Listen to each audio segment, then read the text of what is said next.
Two civilizations arrived at the same position independently, one in northern India, approximately 1500 BCE, one in the Shaolin Mountains of China, approximately 500 CE.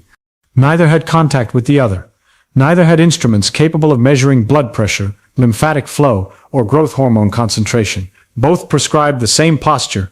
Both described its purpose in identical terms: internal purification, the clearing of something downward through the lower body, the restoration of something that prolonged stillness had blocked.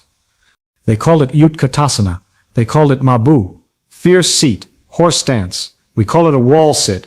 And in 2023, a research team at Canterbury Christ Church University published the results of the largest comparative analysis of exercise and blood pressure ever conducted.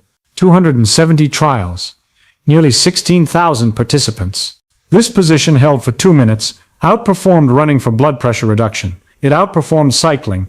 It outperformed high-intensity interval training. It outperformed every form of cardio ever studied for this specific purpose. Two civilizations encoded it in their medical systems 3,000 years before cardiology existed. Modern medicine spent 40 years recommending running instead. The data finally caught up with what two civilizations had already encoded. Your wall is waiting. You already know what it feels like. The burn arriving faster than you expect.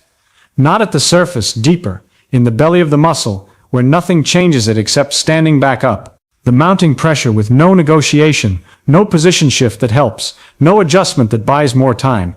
Then the trembling, around 90 seconds. Your thighs beginning to shake with a fine, involuntary tremor you cannot suppress by trying harder.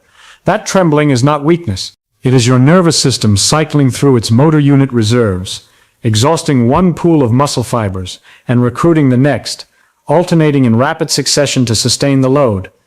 The shaking means the mechanism is working. It means you have stayed long enough for something important to begin. Then if you stay, the urge to stand, not from pain, from pressure. An ancient signal from group 3 and group 4 afferent nerve fibers detecting metabolites accumulating in tissue running low on oxygen, lactate, hydrogen ions, inorganic phosphate, building in the interstitial fluid of your quadriceps, crossing a threshold that triggers a withdrawal reflex older than language. Your body is not in danger. The signal is urgent. Most people obey it. Stand up slowly. Feel what arrives in your thighs within seconds. A flooding warmth. Your legs becoming simultaneously lighter and more alive. That is reactive hyperemia. The capillary bed your sustained muscular contraction had partially occluded is now open, blood surging through it at velocity. Then, within 60 to 90 seconds, something subtler. A settling in your chest. A slight drop in internal noise. A quiet that is not sleepiness. That is nitric oxide reaching the smooth muscle of your arterial walls. Not just in your legs, throughout your body. Your blood pressure is dropping, not because you worked hard, because you released. The burn was not the medicine. The burn was the preparation. Jamie Edwards and his team at Canterbury Christ Church University gathered every randomized controlled trial measuring blood pressure response to a specific exercise modality. Then they used network meta-analysis, a statistical method allowing indirect comparisons between interventions never tested against each other in the same study.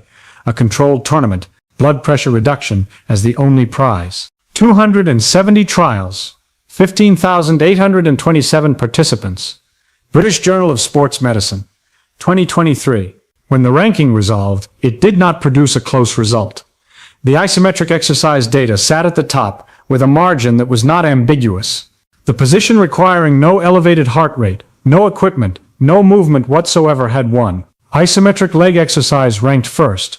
Above aerobic exercise, above dynamic resistance training, above high-intensity interval training, above everything 40 years of clinical guidelines had been recommending. The effect size 8 mm of mercury systolic reduction, 4 mm of mercury diastolic.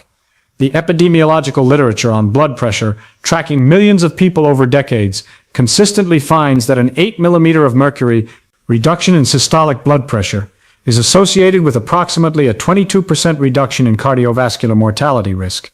Not a rounding error. A 22% reduction in the risk of dying from a cardiovascular event, from 2 minutes against a wall. The clinical guidelines have not caught up. Your physician has probably not mentioned the wall sit. Stillness beat movement. The tournament was not close. Why does a position that elevates no heart rate, requires no cardiovascular endurance, produces no movement whatsoever, outperform running for blood pressure reduction? The answer begins with your vascular endothelium. Every blood vessel in your body, every artery, vein, and capillary is lined with a single layer of cells, 1 cell thick. Its total surface area, unfolded and laid flat, would cover approximately 7,000 square meters, roughly the size of a football field.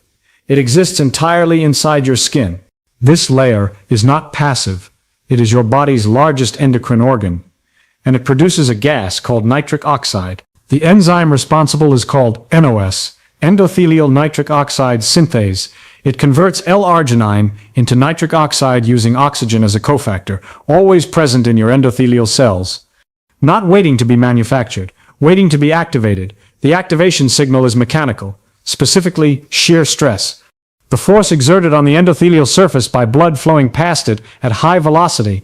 During your wall sit, your quadriceps, rectus femoris, vastus lateralis, vastus medialis, vastus intermedius are contracting isometrically, simultaneously, without movement.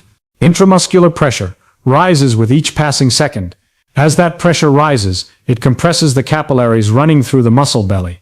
Not completely, partially, like a thumb pressing on a garden hose.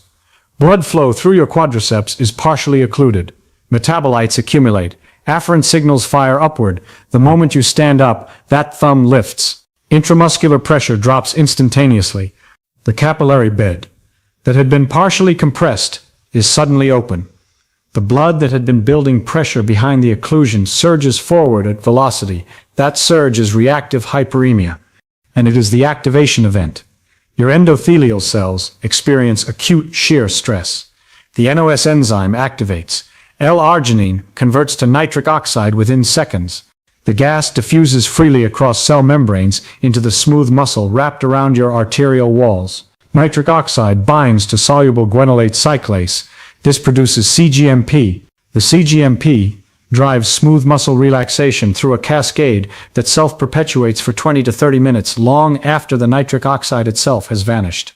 Its half-life in biological tissue, 3 to 5 seconds. The signal it triggers outlasts it by orders of magnitude. Your smooth muscle relaxes. Your arteries widen.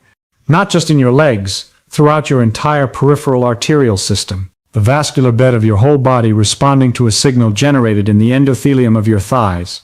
Peripheral vascular resistance drops. System pressure falls. Your quadriceps are the pump. The partial occlusion is the pinched hose. Reactive hyperemia is the surge when the hose opens. The endothelium is the turbine, converting mechanical force into chemical signal. Nitric oxide is the gas. The smooth muscle is the valve. The NOS enzyme was always there. The wall sit turns it on. This is not exercise that happens to lower your blood pressure. This is a vascular event that happens to require a wall. In northern India, approximately 1500 BCE, practitioners encoding the Hatha yoga tradition were prescribing Utkatasana, fierce seat, dangerous chair, not for muscular development, not for postural improvement, for what it moves. Apana Vayu, the downward moving air. In Ayurvedic physiology, Apana Vayu governs the elimination and downward purification of the lower body, the clearing of waste from the intestines, the bladder, the lower limbs. Utkatasana prescribed specifically to activate and amplify this downward movement. They had no word for lymph, no concept of one-way intraluminal valves, spaced every 2 centimeters along lymphatic vessels. No understanding of the thoracic duct, the inguinal nodes, or the femoral lymphatic network running alongside the femoral artery through the adductor canal in your medial thigh. But they had 3,500 years of observation, and they encoded what they saw in the most precise language available to them. Apana Vayu is lymphatic flow, described in 1500 BCE. In the Shaolin Mountains of China, 2,000 years later, a separate tradition arrived at the same position through entirely independent observation. The horse stance, Mabu. The Shaolin texts describe its purpose not in terms of leg strength or fighting, internal organ cultivation, the nourishment and repair of the organs of the lower body. 2 independent medical traditions, 2 continents, 2 different languages, the same position, the same internal purpose, 2 vocabularies, reaching for the same biological reality. Watch a 2-year-old descend to pick something up from the floor, a perfect deep squat, heels flat, knees wide, spine vertical, without thought, without effort. They hold it effortlessly because they have never stopped using it. By age 40 in a chair-using culture, most adults cannot hold a deep squat for 30 seconds. Your body did not lose this from aging. It lost it from not using it. They were not wrong. They were early. Think about the last time your legs felt heavy. Not tired, not sore, heavy, dense.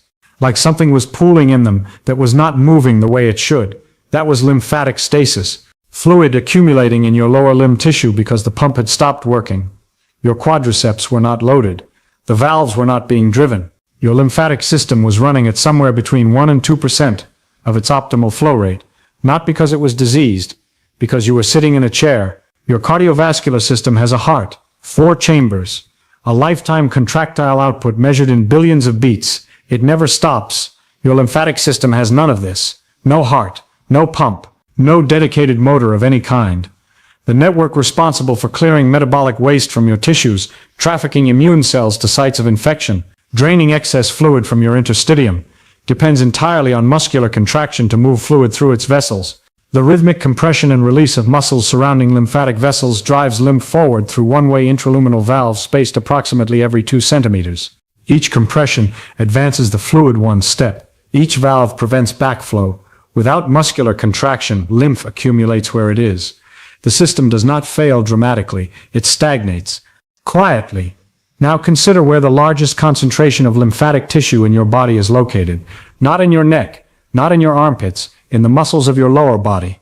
Your quadriceps, hamstrings, glutes, and hip flexors house approximately 40% of your body's lymph nodes, including the popliteal nodes behind your knees, the inguinal nodes in your groin, and the femoral lymphatic vessels running alongside your femoral artery through the adductor canal in your medial thigh. The largest lymphatic territory in the human body surrounds the muscles the wall sit loads. During your wall sit, your quadriceps, hamstrings, and glutes contract isometrically. The mechanical pressure compresses lymphatic vessels running through and between these muscles. Lymph is driven forward through one-way valves. Your popliteal and inguinal nodes are compressed directly. Immune cells within those nodes activate from the increased throughput. When you stand, when the contraction releases, the compressed vessels rebound. The rebound creates a suction effect, drawing lymph forward from distal territories, pulling fluid from your lower legs and feet toward the nodes in your thigh and groin. Not a trickle, a surge through the body's largest lymphatic network. The manual lymphatic drainage therapist charges $150 to $400 per session for 60 to 90 minutes of specialized hand techniques applied in precise sequences along lymphatic pathways. Compress, release, draw forward. Your quadriceps do this mechanically. The wall sit covers more lymphatic territory in 2 minutes than a therapist's hands can address in a full session. Your legs are not limbs.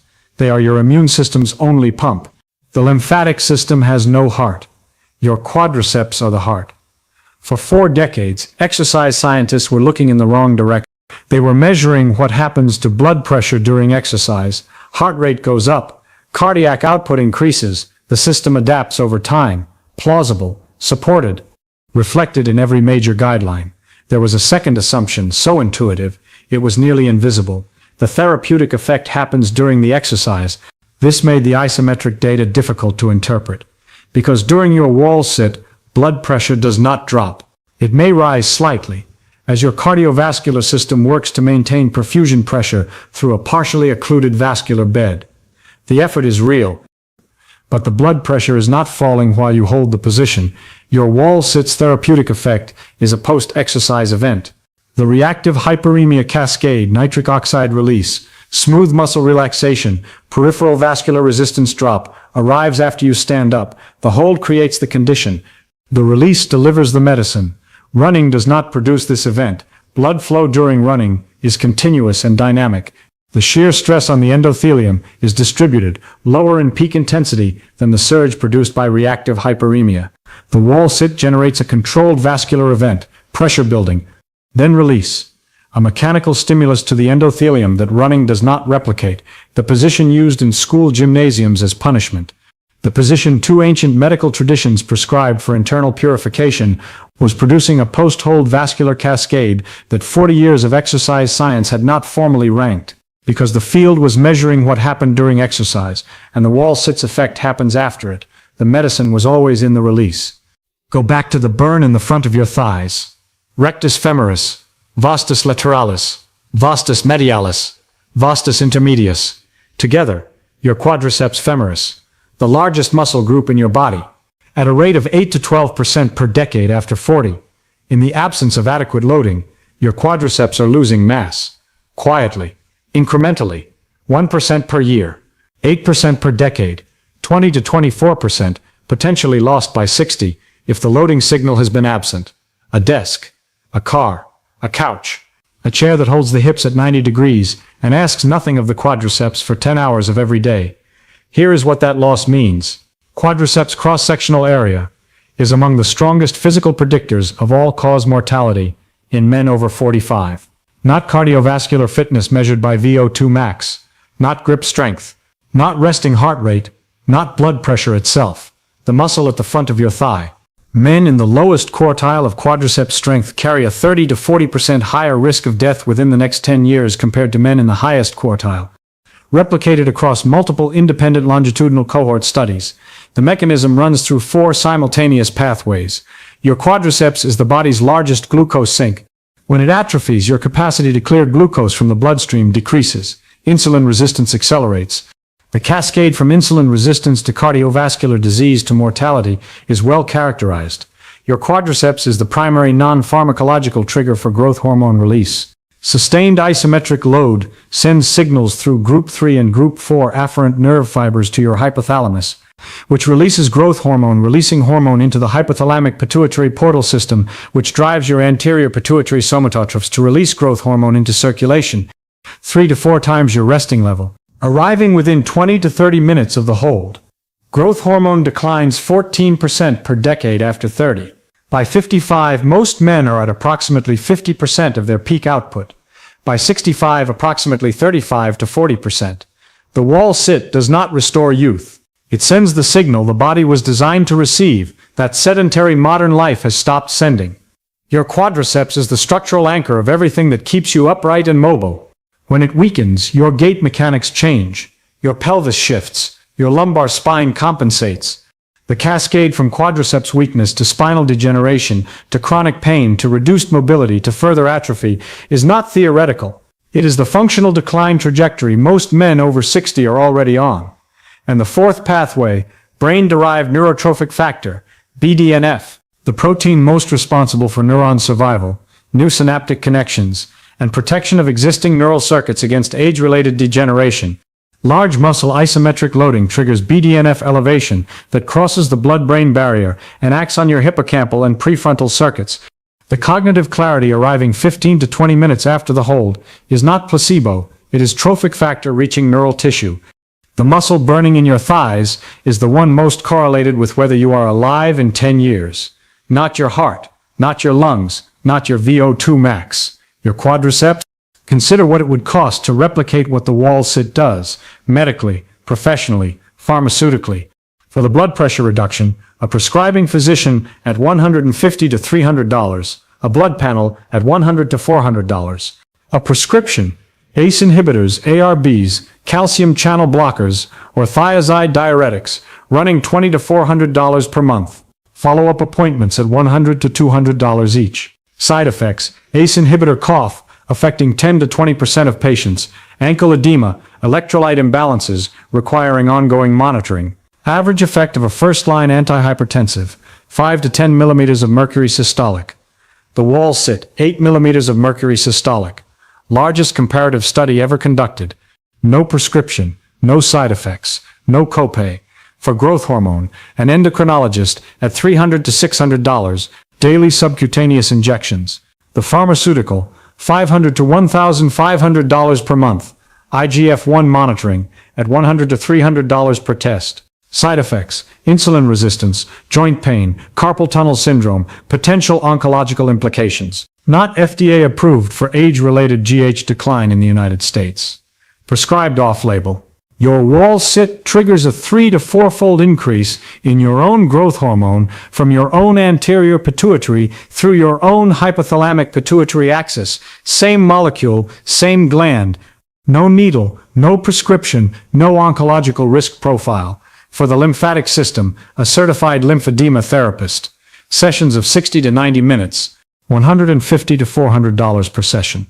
Effect lasting 24 to 48 hours. Your quadriceps, during a 2-minute wall sit, mechanically compress and release the body's largest lymphatic territory through the direct pressure of the muscles themselves. 3 medical interventions, 3 separate billing codes, 3 sets of professionals, 3 sets of side effects and recurring costs. 1 wall. Be precise. The wall sit is not a replacement for medication in patients with significantly elevated blood pressure or established cardiovascular disease. Pharmaceutical GH concentrations exceed what a 2-minute wall sit produces. A trained therapist's hands target specific nodes with precision a quadriceps contraction cannot replicate. But for the man with stage 1 hypertension told to exercise more. For the 55-year-old whose growth hormone has halved since his 30s. For the sedentary professional whose lymphatic system has been running at near zero throughput for a decade, same molecule, same gland, no needle. The difference between a revelation and a sales pitch is exactly this: knowing which claims stand on bedrock and which stand on reasonable inference. The 2023 Network Meta-Analysis. 270 randomized controlled trials, 15,827 participants, peer-reviewed, British Journal of Sports Medicine, is bedrock. Stated with full confidence, reactive hyperemia driving ENOS activation and nitric oxide production, understood at the molecular level, established biochemistry, not speculative, the lymphatic system's dependence on muscular contraction, anatomical fact, the Quadriceps Mortality Association, replicated across multiple independent longitudinal cohort studies, among the strongest physical predictors of 10-year survival in the published literature. Growth hormone release from large muscle isometric exercise, replicated and documented. The 22% cardiovascular mortality reduction is an epidemiological association applied to the wall sit's measured effect size. Appropriate context for what 8 millimeters of mercury means, not a direct wall sit outcome guarantee. The interpretation of Apana Vayu as historical observation of lymphatic flow is intellectually compelling, not a scientific equivalence. An interpretive connection. The observation was accurate, even when the framework was different. The strong claims stand alone. They do not need inflation from the speculative ones. Find a wall, any wall in any room, back flat against it, every vertebra that can make contact, making contact. Maintain your natural lumbar curve. Do not press your lower back flat. Slide down until your thighs are parallel to the floor, not approximately parallel. Parallel, knees at exactly 90 degrees, positioned directly above your ankles. Feet flat, hip width apart, arms relaxed at your sides, close your mouth, breathe only through your nose. Inhale for 4 seconds, exhale for 4 seconds. Do not hold your breath at any point. The nasal breathing is not optional. Turbulence generated by nasal airflow through your paranasal sinuses adds a second source of nitric oxide production running simultaneously with the endothelial cascade. The breath is half the mechanism. Hold for 2 minutes. When the trembling begins at 90 seconds, stay. The trembling is the mechanism. Your nervous system cycling through every available pool of muscle fibers. This is precisely the signal your hypothalamus is waiting for. When the urge to stand becomes urgent, stay a little longer. The urge is a nerve signal, not a biological necessity. When 2 minutes have elapsed, stand slowly. Then stand still for 60 to 90 seconds. This is when your endothelium activates. This is when nitric oxide diffuses into your arterial smooth muscle. This is when your blood pressure drops. Daily, same time each day, 2 minutes, 1 wall, daily. Days 1 through 3. Micro tears form in your quadriceps, the normal structural disruption preceding adaptation. Satellite cells activate. The first lymphatic clearing occurs in your inguinal and femoral network. The lymph that had been pooling begins to move. Days 4 through 7. Micro tears repaired. Satellite cells fused with existing fibers, depositing new contractile proteins. Motor unit recruitment pattern optimizing. A home blood pressure monitor used within 30 minutes of the hold may begin showing measurable post-hold reductions. Week 2. Mitochondrial biogenesis begins in your quadriceps, both type 1 and type 2 fiber populations simultaneously. One of very few exercise stimuli producing mitochondrial adaptation in both. Peripheral vascular resistance beginning to decrease structurally. Week 3. Growth hormone output post-hold increasing as your hypothalamus recognizes the recurring stimulus. Sleep quality may improve. GH released during slow-wave sleep is amplified when daytime secretion is primed by sustained isometric loading. Week 4. BDNF measurably elevated. Cognitive processing and working memory showing early improvement. Resting blood pressure showing consistent post-session reductions. Quadriceps stronger. Lymphatic network running at higher throughput. Day 30. Higher mitochondrial density. Lower resting peripheral vascular resistance. Cleaner lymphatic throughput. Stronger quadriceps. A body receiving the stimulus it was designed to receive, daily, reliably, for 30 consecutive days. Day 30 is not a destination, it is a baseline. Go back to the gymnasium. Back to the wall. Back to the burn arriving faster than expected, and your legs beginning to shake, and someone counting, and the urge to stand being almost irresistible. You know now what was happening. The burn in the front of your thighs was metabolite accumulation in partially occluded quadriceps tissue, lactate and hydrogen ions, and inorganic phosphate building in the interstitial fluid of 4 muscles, contracting simultaneously with nowhere to distribute the load. Group 3 and Group 4 afferent nerve fibers firing toward your cardiovascular control center. The preparation for the cascade, the trembling at 90 seconds was your nervous system cycling through its motor unit reserves, not weakness, the mechanism. The signal your hypothalamus was waiting for. The flooding warmth when you stood was reactive hyperemia, the capillary bed suddenly open, blood surging through at velocity, endothelial cells downstream experiencing acute shear stress. The NOS enzyme activating, L-arginine converting to nitric oxide within seconds. The gas diffusing into the smooth muscle of your arterial walls, not just in your legs, throughout your body. The settling in your chest 60 seconds after standing was peripheral vascular resistance dropping systemically, your blood pressure falling, not because you worked harder, because you released. The lymphatic surge through your inguinal and femoral network was the body's largest immune drainage territory, mechanically activated, approximately 40% of your lymph nodes receiving compression release stimulus that the chair had been withholding from them all day. And in your hypothalamus, GHRH was entering the portal system, your anterior pituitary responding. In 20 to 30 minutes, your growth hormone at 3 to 4 times its resting level, from your own gland, your own molecule, that an endocrinologist would charge $500 to $1,500 per month to replicate with a needle. All of this was happening in a school gymnasium, as punishment. 2 civilizations felt all of this before us, without instruments, without molecular biology, without 270 randomized controlled trials. They felt it over generations, and encoded it in their medical systems and called it fierce seat and called it horse stance and prescribed it for purification. They were not wrong. They were just early. Not because it is ancient, not because it is simple, because your endothelium responds to shear stress, because your lymphatic system has no other pump, because your quadriceps is the survival organ nobody told you about, because the largest blood pressure study ever conducted found that stillness beat movement, and the wall was always there. The wall was always medicine. You just needed the mechanism,